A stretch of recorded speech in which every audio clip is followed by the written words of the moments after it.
Welcome back to the deep dive. Today, we're going to do a deep dive into the allegations against Sean P. Diddy Combs. Wow. You may have seen, the headlines swirling around, Yeah. but we're going to go, deeper than that, beyond the surface, Yeah. and really try to unpack what's going on with these legal battles. Yeah. We're going to be looking at an article from Sky News Yeah. that details a lot of these accusations and also, importantly, Combs' response. And really our goal here is to just, cut through all the noise and just really understand like what is going on here and like what this might mean for his future, Absolutely. Yeah. I mean, Yes. not only what the charges are, but also like the ramifications of these charges, which are very serious. Yeah, and right off the bat, like, looking at the Sky News article, it details that Combs is facing charges of sex trafficking, racketeering, and Yeah. transportation for prostitution. Yeah. And these accusations are connected to like alleged incidents that stretch back like over a decade. We're not talking about like Yeah. And these are very serious charges. Yeah. I mean, like we're talking like potentially life imprisonment if he's found guilty. Wow, that's a huge sentence. I mean, can you kind of break down like what exactly does that mean in practical terms? Like what does racketeering even mean in this case, for instance? Right. So racketeering, it basically means that you're engaging in a pattern of illegal activity Okay. as part of like an enterprise, like a criminal enterprise. So, Like an organized. like organized crime, yes. Yeah. Like the mob. Gotcha. So they're alleging that he was using basically his employees, his resources, his influence to basically create this organization that facilitated sex trafficking, potentially other illegal activities. So it's not even just about like individual incidents. It's like a pattern of behavior, it sounds like. That's right. That's why the potential fallout is so severe. Right. And what's really interesting is that, they talk about in the indictment these things called freak-offs. Yeah, I saw that. What is that? So basically what they're alleging is that these were like these elaborate produced sexual performances that he would orchestrate. Oh. And that they involve drugs and basically using drugs to coerce and control people. That's really disturbing. I mean, that's a very serious picture being painted here, and I know that there's also these allegations of violence and Yes. intimidation as well, right? Yes, and and that actually becomes important when we look at like why the prosecution was so adamant that he not receive bail. Because it suggests this pattern of like silencing accusers potentially. Exactly, that he's a flight risk, Yeah. that, they were arguing that he has a history of intimidating witnesses, using threats, Wow. both physical and financial, to keep people from coming forward. Wow. And so that played a really big role in the judge's decision to deny bail because, the concern is that if he were to be released, he might try to tamper with witnesses. Yeah. Right. Yeah, that makes sense. Now, moving on a little bit. So we've been talking about the criminal charges, but he's also facing a wave of lawsuits, right? That's right. And that's where it gets even more complicated because we have to remember a criminal case is separate from a civil case. Right. They have different burdens of proof, different potential outcomes. Can you clarify what burden of proof means? I mean, I feel like that's something that, not everyone might be totally familiar with. Sure. So burden of proof just means like the amount of evidence that's required to actually prove the case. Mm-hmm. So in a criminal case, the burden of proof is much higher. They have to prove it beyond a reasonable doubt. Right. In a civil case, it's a lower standard. It's usually a preponderance of the evidence, which basically means like more likely than not Okay. that this thing happened. Gotcha. And so what are they alleging in these lawsuits, and what's the basis of their case? Well, according to the article, there are over 120 accusers. 120. Over 120 accusers represented by attorney Tony Busby. Oh, wow. You might recognize that name. Yeah, he's a big time attorney. Yeah, he's not afraid of a challenge. Yeah, he's not afraid of the limelight. No. So what are these 120 plus accusers like? What are they saying? So the allegations in these lawsuits actually span decades. Wow. And they range, we're talking about accusations of drugging, sexual assault, coercion, even human trafficking. Oh my goodness. And it's both men and women, some of whom were underage at the time of the alleged abuse. Yeah, I mean, it's a lot. And we have to keep in mind that these are just allegations, right? Freak. None of this has been proven in court. Of course. Okay.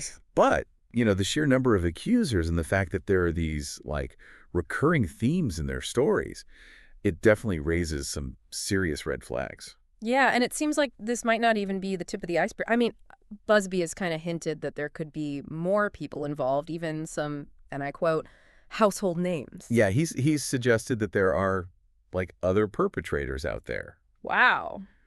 which, leads to a whole other set of questions, Yeah. right? Like, who are these other people? What was their involvement? And could this potentially lead to even more criminal charges down the line? I mean, who knows? We'll have to wait and see how it unfolds. Yeah, it feels like we're looking at this like big tangled web of accusations and it could have some major consequences. I mean, it makes you think, like, how does this impact his business empire, his whole legacy, Absolutely. I mean, we have to remember he's not just a celebrity, he's a businessman. Right. He's a mogul, he's got his hands in everything. So, I mean, if these allegations are true, Yeah. the ramifications for his companies, for his brand could be huge. I mean, it's a lot to unpack. Yeah, I mean, it's a stark reminder that, even with all the money and fame in the world, like, no one is above the law. Exactly. And it speaks to the importance of speaking out. Right. Because, for so long, these types of accusations were, swept under the rug, they were ignored. Right. But, thanks to movements like #MeToo, the conversation is changing. Yeah. Survivors are finding their voice, they're demanding accountability, and that's huge. Absolutely. So going back to like the legal stuff, I mean, how is Combs responding to all of this, all these charges, the lawsuits? Like, what's his take? Well, he's denied all the charges, all the allegations, of course. Right. And, his legal team, they're doing what they can to try to discredit the accusers, challenge their stories.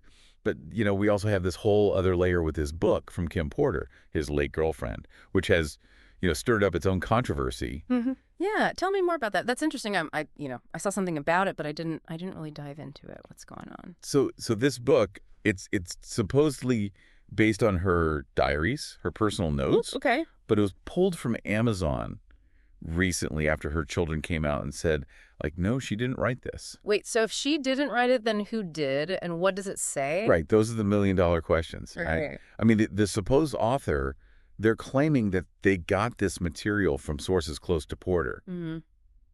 But her family is adamant that that's not true. Wow.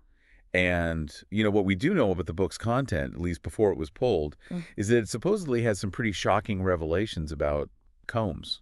Really? Although, the specifics are still kind of murky. So we have this, like, potentially explosive book. No one knows where it came from or if it's even real, on top of all these lawsuits, all these charges, and this whole media frenzy. Exactly. What's next? Like, what are we looking at timeline-wise? Like, what are the next steps in the case? Well, the next big thing is the status conference. That's coming up soon. Okay. And we'll probably get a trial date then. Okay. But in the meantime, I wouldn't be surprised if there's a lot of back and forth. Right. A lot of legal maneuvering from both sides. Yeah. And who knows? We could see even more developments in the coming weeks and months. Yeah, it makes you wonder, like, with all this attention on this case, like, are we going to see even more accusers coming forward? Oh, it's definitely possible. I mean, the prosecution has said that this investigation is ongoing. And, oftentimes when these types of cases get a lot of media attention, it does embolden other people to come forward. Yeah, for sure. Who might have similar stories. Yeah, it's when you take a step back and you look at, these charges, the lawsuits, this book controversy, it's a lot like Combs' whole legacy is kind of hanging in the balance here, it seems like. I mean, this is a big fall from grace for someone who, was seemingly untouchable for so long. Yeah, it really goes to show that no one is above the law, no matter how much money you have, how famous you are, and I think beyond the legal aspects of it, I think this case really forces us to confront some uncomfortable truths about power and exploitation, particularly in the music industry. Yeah, it feels like we hear these stories over and over, about people in positions of power abusing that power, and it's easy to become, I don't know, like almost desensitized to it. Right. But this case, with all these allegations and the severity of them, I mean, it's definitely something that, we need to be paying attention to.